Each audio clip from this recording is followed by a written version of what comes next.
Hello everyone and welcome back to my channel. I'm a historian, broadcaster and an academic, and I love historical fiction.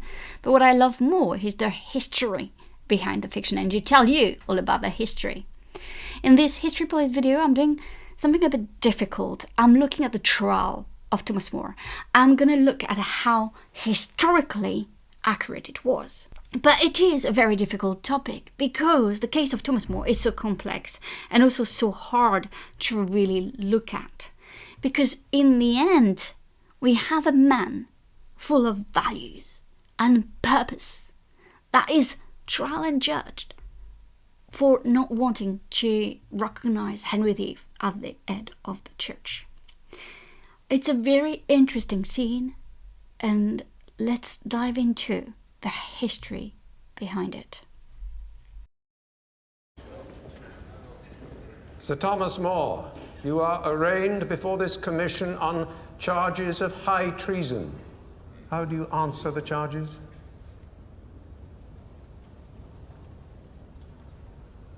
Let me begin by denying that I ever maliciously opposed the King's marriage to Anne Boleyn. So here, we just right away, we debunk a myth. The fact that Thomas More never opposed the marriage of Henry VIII and Anne Boleyn. And that is historically true. If you didn't know, now you know. And the Tudors TV show got it right. Yeah! They don't get it right often, do they? Bless them. But this one they did. So that's interesting. But just a few things though. So how do you answer it? And it doesn't say not guilty, but it goes into a very big explanation. And I think that it's here, that's a bit extrapolating from the sources, but it's just to show you that actually Thomas More didn't oppose Anne Boleyn. And I think it's really to try to debunk that myth that there was this big rivalry between Thomas More and Anne Boleyn, this big animosity between them. So here I hope that it is debunked for you, that we can move on. I've never spoken maliciously against it. Only sometimes according to my mind, opinion, and my conscience. And I have suffered as a result. But you have maliciously denied the act of supremacy. No, I've been silent upon it. So very interesting. Here he said, like, you have opposed the act of supremacy. And he said, no, I've been silent. I haven't said anything. He's been careful. That is also actually true. My taciturnity, neither your law nor any law in the world is able justly and rightly to condemn me. Unless you may also lay to my charge either some word or some deed. Your silence can easily be construed as an action. But even in that case, the presumption that silence gives consent precludes the charge against me. Qui tacit consentire videtur.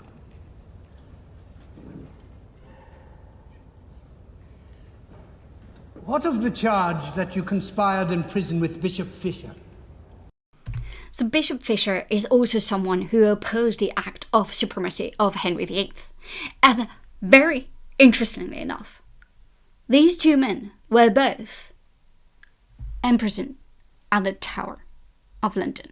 And here I have a short video that I filmed myself when I was at the Tower of London to show you exactly where they were. So, you know, like, so you had Fisher above Thomas More in the cell, above Thomas More in that tower.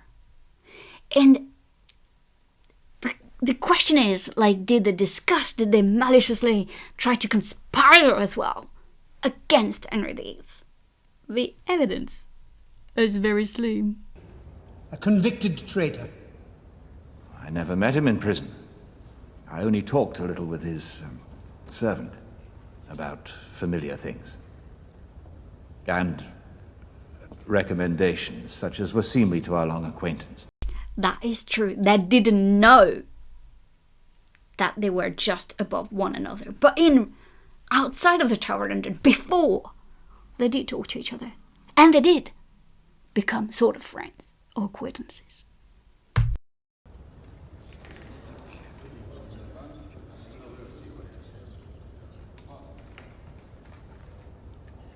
We go back to your supposed silence on the act of supremacy. We think you have, in fact, spoken about it. And we have a witness. Call the Solicitor General. Call Mr. Richard Rich. Now, if you don't know, I already made a video about Richard Rich. And Richard Rich is one of the greatest villains of Tudor England. And if you haven't watched that video, please go and watch it. It will tell you what kind of man he was, what he actually did, and how many people he actually betrayed. And here, it is historically true. We have it in the sources that Richard Rich was the one who was going to confront here Thomas More and put the last nail in his coffin.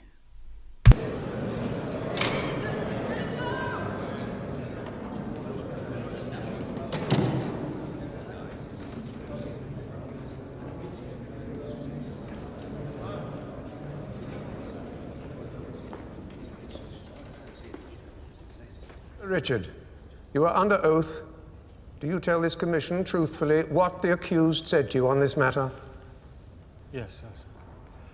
We agreed that Parliament might not make any such law that God was not God, to which Sir Thomas said, "No more can Parliament make the King supreme head of the Church." So he maliciously denied the king's authority, in those words? Yes, sir. In those exact words. In the sources, it is way more complex what happened. And what they did here is that they paraphrase what More said. But it is historically accurate. The gist of it is historically accurate.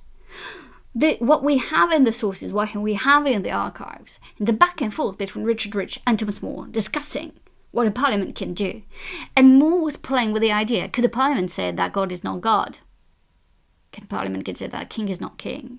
And that's where Richard Rich kind of turned all this discussion about the power of Parliament, but also the power of kings, and framed it as high treason from More.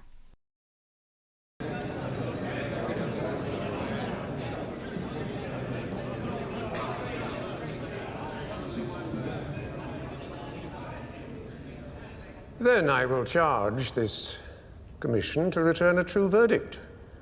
I ask you, good sirs, to determine whether Sir Thomas More did converse with Sir Richard Rich in the manner alleged. You do so find him guilty. Then I will proceed in judgment against the prisoner. My lord. My lord, when I was a lawyer, the convention was to ask the prisoner before judgment was given why judgment should not be given against him. What then are you able to say to the contrary? Here what's very interesting is that Thomas More shows that he was a lawyer. That's how he started, exactly like, Thomas Cromwell in many ways. And he's trying to make his case. And that's so powerful in that scene. The portrayal of Thomas More here, he's so good. For me, he is, in many ways, the best Thomas More. Because we don't go into he's just a saint, he's just, this perfect man. But we can see as well how he's been played and how he's been betrayed by people and men that he trusted and believed in. But also how resolved he is in his own beliefs and in his own values.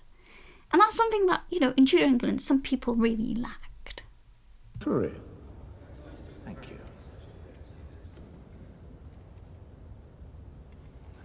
To my view, this indictment is grounded upon an act of Parliament directly repugnant to the laws of God and his holy church, the supreme governance of which no temporal prince may presume by any law to take unto himself. It belongs by right to the See of Rome, to St. Peter and his successors, as our Savior told us himself when he was here on earth. This realm being but one small part of the church, cannot make any particular law disagreeable to the general laws of Christ's universal Catholic Church. No more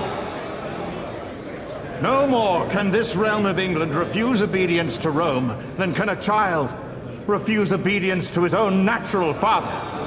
And here you have it. His true beliefs, his true values. And he'll be ready to die for them. And that's the story of Thomas More. What is so very interesting, what I really love about it, like if we asked, is it historically accurate? Yes, this scene is. It really portrays so well, and it does follow as well what we have in the archives about the trial of Thomas More and how Richard Rich betrayed him. The conversation between Richard Rich and Thomas More is way more complex, as I said. And again, they paraphrased it and changed it a bit because they just wanted to have like 1 or 2 sentences. But the gist is here.